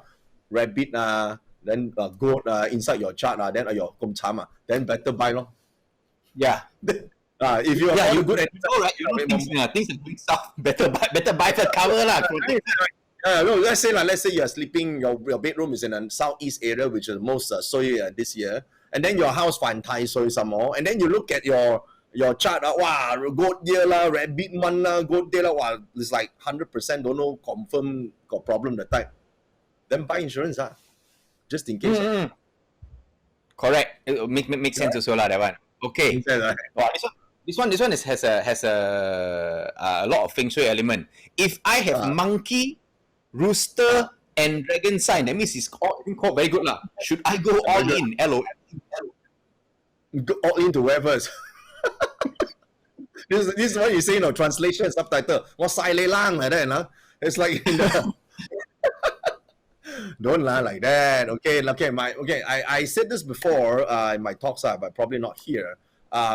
Depending on which stage of life you're in, 50% of whatever you make must always go onto essentials. Okay, your daily needs, right? Your whatever mortgages you're paying and all that needs, 50% goes to needs, right? And at the early stage of your life, I don't know what age you are in, but about 10% can go on to investments. 10% goes on to education, right? And you have 10% that goes for emergency fund, and 10% goes for your holiday funds. You do it this way. So I don't think you should go and go all in, simply because it's actually a stupid thing to do, okay? Because none of the rich guys that I know goes all in one, yeah? They go to the amount that they're comfortable losing. This is very important, okay? No matter how good luck you are, this is something that this is a practice between all the people who knows what they're doing in life. You never go all in, okay? Because 50% is to make sure that you still go on, after you all in, yeah. So you got to be able to survive, right? You have to live. That's the most important thing that people don't understand. So having good luck is part of that. That's good luck because you survive no matter how bad situation is. If you just look at it right now, you're still here. You're still okay, right? You're putting food on the table. We should be grateful that things are still okay for us. Whereas there are a lot of people who are suffering, right? And you are here because you have been prudent. So why would you want to go crazy just because you have a good animal sign. Good animal sign means you are prudent. So this is a fairly conservative look at things. I think what you've given, this is something that I think a lot of us for also practice. For But those as you who grow start older, life, as you get you're saying older, like- your income increases, right? So the income will increase. So obviously, you don't need to keep 50% to survive, right? Maybe your 10% is good for survival already. You could then put in 40%, right? You can put in 40% into investments. And maybe you already travel, your 10% travel is too much already because you make so much money. So maybe you only need to put 5% for travel, then you have more percent for investment. So generally, I think, people have to be a bit more realistic with what they're doing, right? or you can actually use your last year's 10% for travel because no one went anywhere. That is true. That is absolutely true. You save about 10% for that. But surprisingly, actually, not many people do plan their wealth, right? They don't plan their wealth, and if they don't, right, they just do it on the fly, and like, oh, there's this thing coming in, I'm gonna put my money in, right? Tesla coming, this one coming, I'm gonna do it. So this is too random and it's not systematic. So the difference is that when we say an animal sign is good for wealth, it does not mean that you get lucky. It means you're smart with your money. This year you got good advisors, all right? You know what to do, how to manage your money, and you don't lose money. You get to grow it in a systematic and a more realistic way. That's considered really good. Whereas many people have the definition that if I have good luck, it means that, wow, I'm gonna like just strike like this year the stock market just so go way up. I'm going to be on the top of GameStop and sell it the moment it hits that $400, stuff like that lah. So I that's not the wise thing to do lah, right? And it's also not what it means. I read about the GameStop thing and the GameStop stuff, because I follow all these things, and then I think I spent close 2 days just trying to learn what it was going about. What was it about? Like what shorting and stuff like that. I could 2 days I learned. I was still unclear, and then I realized why. Because I'm not those 3 animal signs. I wake up not smart, this year. Actually, that one is not about smart, not smart way. That is basically someone. It's you first gotta know it lah, right? You gotta have a bit of luck with that, right? And also you gotta be part of that community. That community. I read about Reddit community and all that. Yeah. Because we only read about it after, right? Because inside, right, we are not privy to such information. That's the difference, okay? And also the thing was, game and gaming. Billionaire talking about they need to have regulation. I was like, okay, I don't know what you're talking about. And it's like that. When the rich guys lose money, they will regulate everything. When the poor guys have a run and suddenly they make money. The rich guys don't like it, but that's exactly what happened in Wall Street lah. That's happening right now. So I think the question is, will such a thing happen again, right? That's what we are going to say. But this year, the markets is very similar to last year, okay? Because we're still at the end of the elements. You see, the whole cycle started in 2019, where the water element is, and then the 2020, there's a sudden issue because of the announcement of the lockdown. And then the markets went crazy thereafter from April all the way until now, right?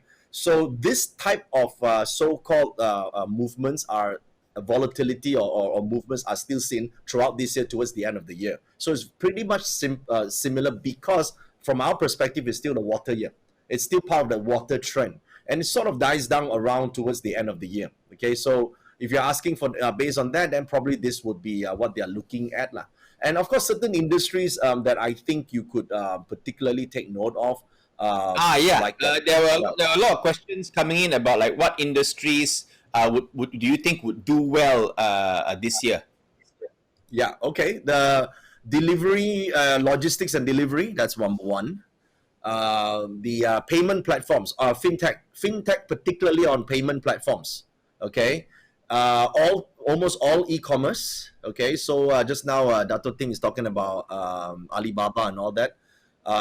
In general, yes, all e-commerce is those industries. Edutech, all right, take note of edutech, rising and new edutech. Telemedicine is something new that probably you don't see it here, but it's probably going to make some headlines. Of course, you already know about healthcare and pharmaceuticals. Yes. What medicine, Telemedicine.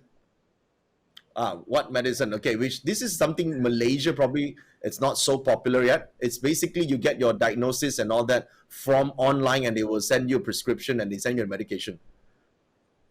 Yeah, so take note of this type of industry.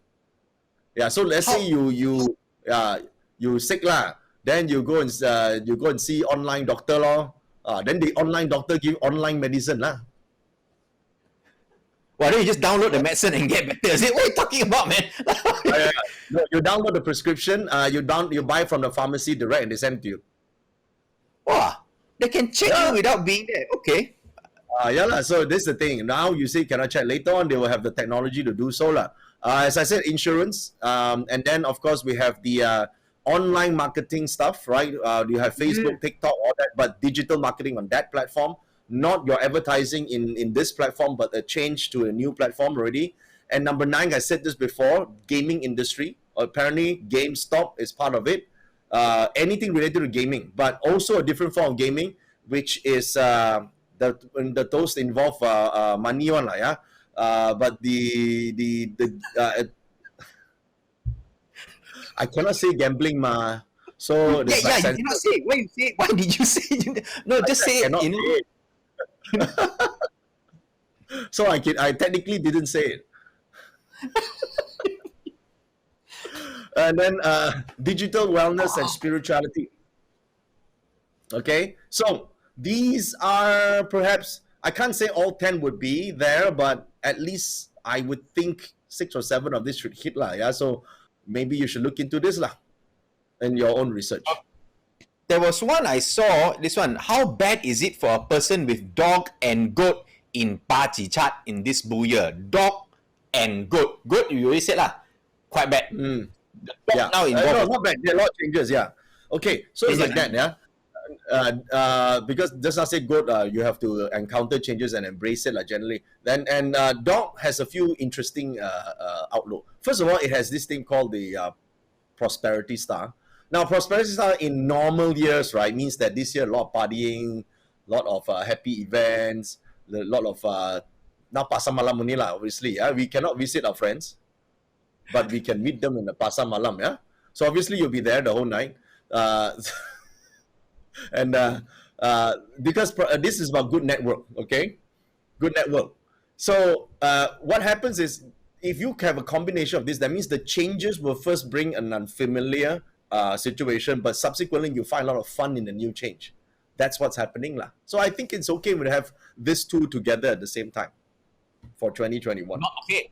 Yeah, I think it's just like things will not be the same. This is what you're saying. Yeah. Things will not be the same, but you may be able to find both enjoyment and even excel in this new happiness. Yeah. Yeah lah, I mean, online yam sing session still not as great as in How person. you know the only online yam sing? That's my question lah. Maybe he like pasar malam, you don't know leh. Yeah, you try lah yam sing. Salon now. Huh? Okay, next one.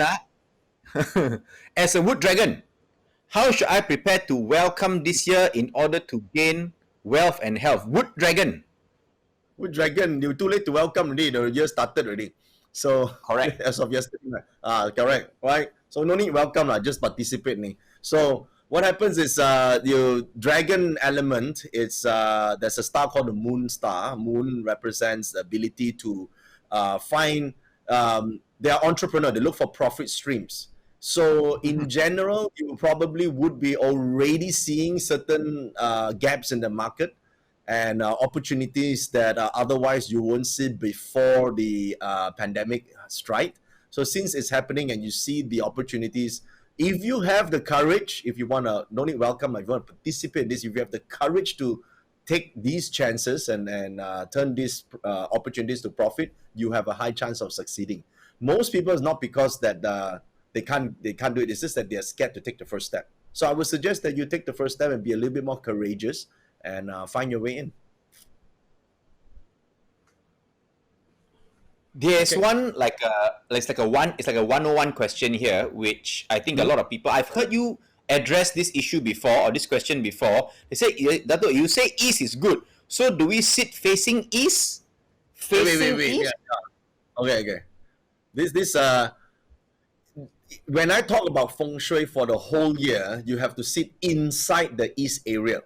Okay, in this reference. So which means, right, you're gonna find the east room or the east area of your house to use for education or studying. When we say good, must be good for something, one, you know. Good for sleeping, right? Basically, you can sleep anywhere, yeah, because you sleep only, what the hell, right? So, but if you're gonna do something, I think when we say we want success in life is when we participate in doing something, right? You actually executed something. So studying a new subject, learning how to do something is what I'm talking about, or at least you research in the market, right?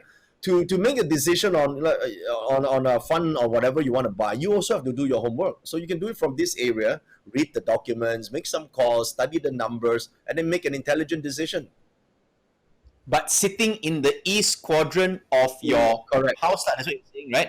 House, yeah. That's it. Okay.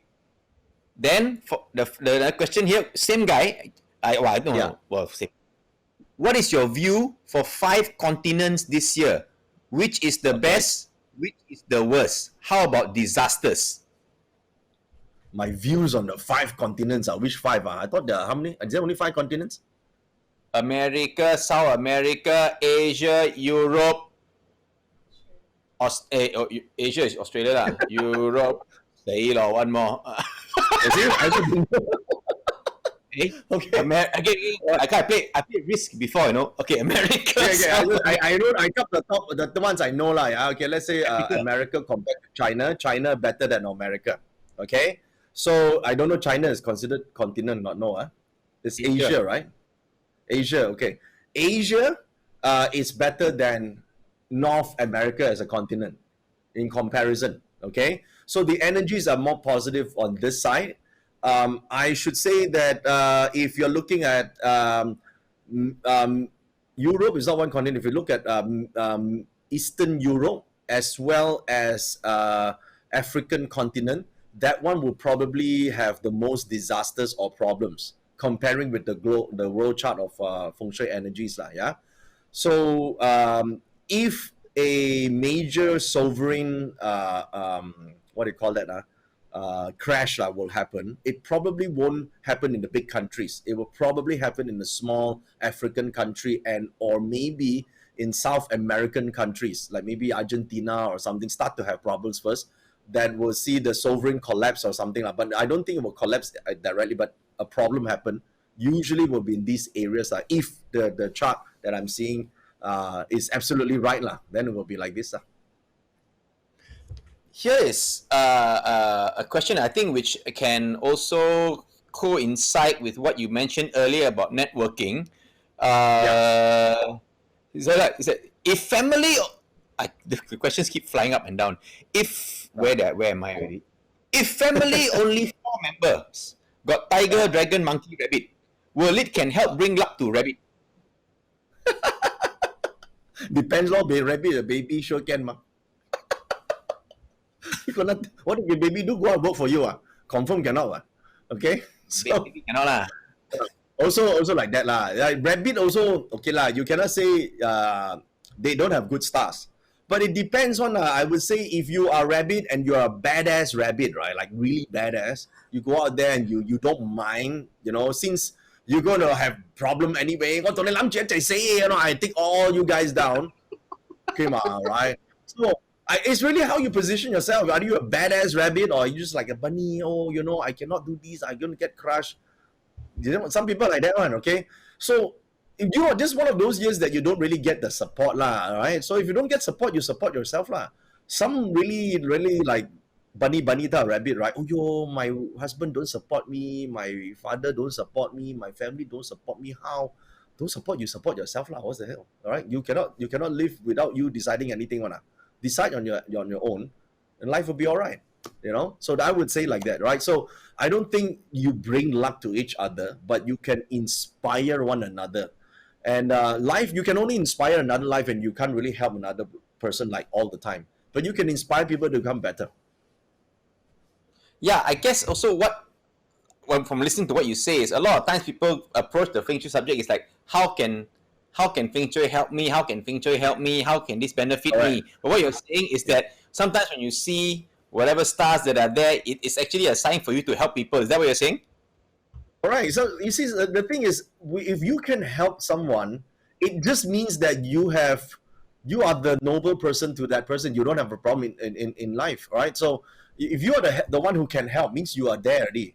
If you're always the one asking for help, why? I mean, right? Seriously, I mean, how many years can you keep doing that? So I would really For think some that countries, can ask for help for many years, one. some countries, what to do? Hi. There was this. So you said for education, you said like for learning new stuff, or you were saying East Quadrant. Someone here asking Yeah. wealth sit where? Oh? Okay, so wealth got two ways to see lah. Yeah? If you are the salesperson, okay now, okay, let me. These are a bit long. Let me explain first. If you make money, there are two ways to make money. First is you work for other people, so you get paid a salary. Second way is you own your own business, therefore you pay yourself lah. Yeah. Okay, so you need to decide which way first, and the way you use the space is different. Okay.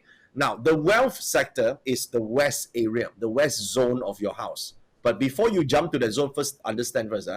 If you are working for other people, you go and use the west area, you will make more money for your boss. I'm happy with that if I'm the boss. Yeah, because basically now you're more productive, you are generating more, but your salary got capped one. It's like you're not gonna like suddenly, hey, come on, right or not? Right? You use logic lah. You reach KPI lah. Your The KPI. bonus- Your KPI. Yeah, your KPI will increase also, man. Okay, I mean honestly, can I say that right, please? I just want to be able to explain it. So there's a cap, man. Okay, I'll give you 30%, lah, right? Okay, so it's still a limit, lah, but most people get 5, maybe really good years is 10, right? Okay. So, but if you are a business owner, you using West, that means your sales, your quantity of your sales increase, which is good, right? So you sell more, you're able to transact more, and therefore you might have a capacity to increase your revenue. So that's first way. The second way is you want to use the northeast area. Guys, you take note, yeah? Northeast zone of your house. So the northeast zone is a different type of wealth stock. So if you are an employee, okay, you're working in the northeast area, you could use this area to get into the your company's wealth stream or profit stream. So that by that I mean that now you have influence over the revenue that is being brought into the organization. Now, when you are playing that role, you have a very important role, and your income, maybe based on commission, based on performance, can grow substantially. So this sector might be better for you if you are willing to take that step lah. Yeah. But if you're saying, I just want to increase my wealth a little bit lah, because I scared I do a bit more work ma. If that is the case, then I would suggest that you just stick to the education sector, improve your skills by a little bit. Therefore, you can do the work faster, and maybe get paid a bit more. Okay, so I've also heard of this. I've also heard of this way of making money for yourself, which I think really gained prominence last year. Intrapreneurship. entrepreneurship. Yes, yeah, we haven't come to that yet. That one is the northeast, Yeah. right? Is it? No. Intrapreneurship is the south sector. Okay, the south sector. Intrapreneurship, right? So since you brought up that thing, so intrapreneurship means that you work for a company. Now, I don't think if you're working for Alliance Bank, they allow you to do that, yeah. But if you're working for a smaller organization, you could possibly talk to your boss and say, I got this brilliant idea to start this new product or this new service, but I don't have the funds, nor the resources, nor the leads. Tell you what, I'll use the company's resources and the leads. We sell this new thing, but I want to take 5 to 10% of the profits. So now you become an entrepreneur within the the organization, right? So this is one of the intrapreneurship. Okay, so that's one of the ways. The other way was what I said, in the northeast area, you are going to go into the profit stream. Okay, so as you are in the profit stream, so generally it means that you have more control over your income, because as the company makes more income, you get a share of it because you get a commission. All right, so that's one of the ways, right? But if you're a business owner, it's a different game. If you're a business owner or freelancer, that's a different game, because everything also is you, ma.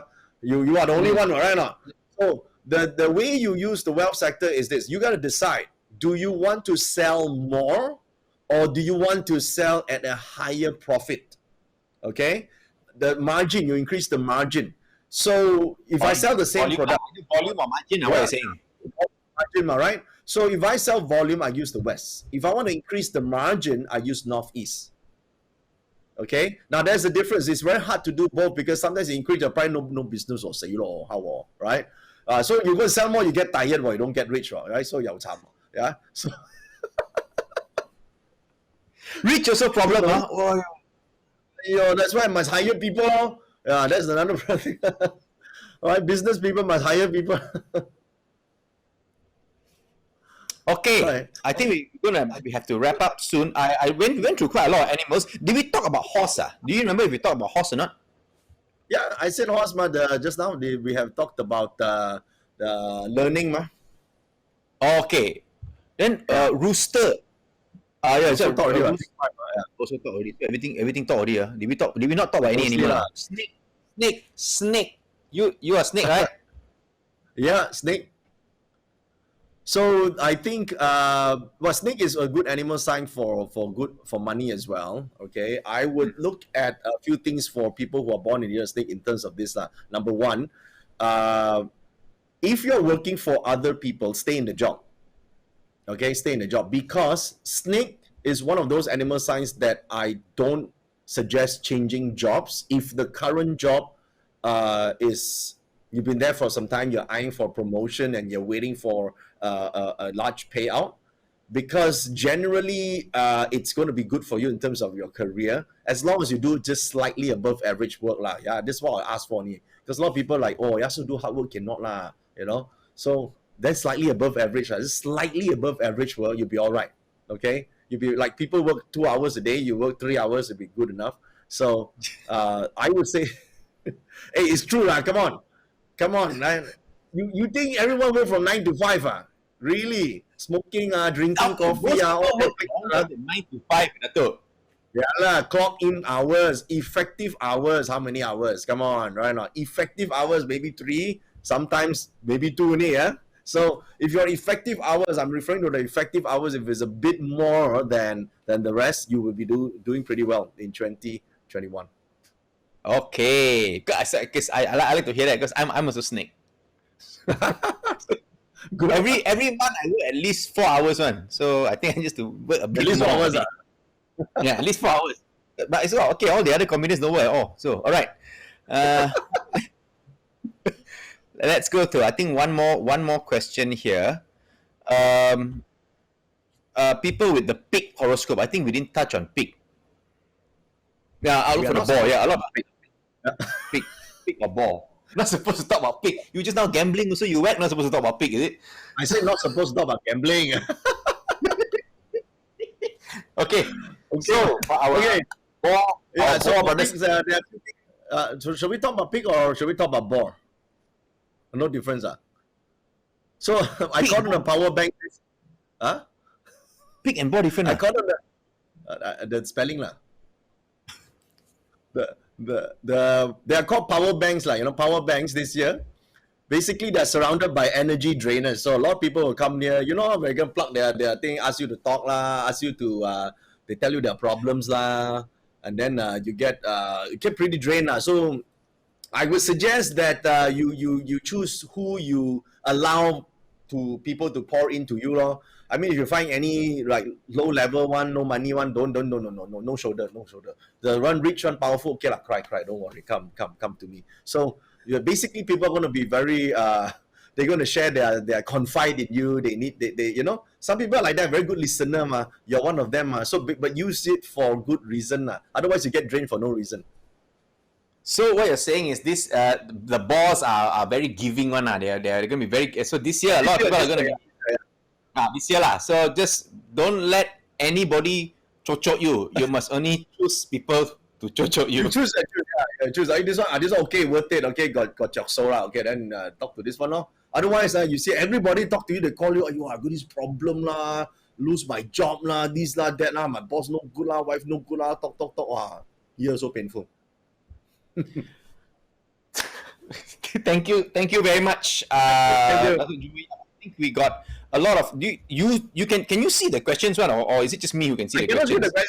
I cannot see the questions. For some reason, this thing doesn't appear, so I cannot see the questions at all. Yeah. So I've gone through the questions here that I think are the most.